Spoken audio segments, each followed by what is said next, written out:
Sono ormai tantissimi anni, all'incirca 20 anni, che vediamo nel nostro territorio una concorrenza sleale da parte di quelle attività che non rispettano le regole, cioè non pagano tasse, non pagano contributi. Non sto marcando il fatto di chi etnia sia, sto marcando il fatto che ci sono queste attività nel territorio.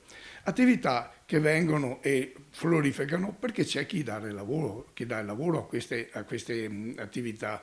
Quindi falsificano il mercato sia della produzione che della vendita. Dei 302 sequestri effettuati dalla Guardia di Finanza nel 2024, quasi il 56% del totale si riferivano all'abbigliamento per un valore di 102.000 euro e sono 700.000 quelli dal 2012, dati che collocano Treviso ai primi posti in Veneto. L'emendamento che introduce la certificazione unica di conformità delle filiere della moda è vista come un bene, a patto che non si traduca in soli oneri burocratici.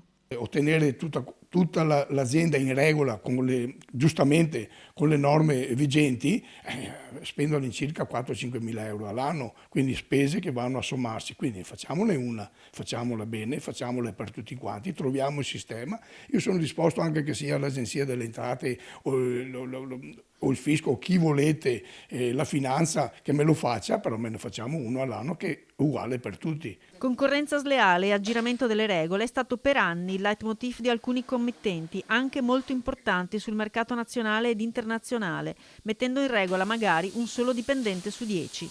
Oggi questo non è più possibile, pena un danno d'immagine irreparabile. E adesso non si possono più muovere perché c'è il penale, ci sono delle sanzioni enormi e c'è l'immagine dell'azienda. C'è un'azienda che dice io faccio Made in Italy, rispetto le regole, e poi trovavano i laboratori clandestini o cinesi, basta, cioè cinesi che lavoravano per loro che non rispettavano le regole, non so. Quindi questa è l'immagine che adesso gli hanno toccato.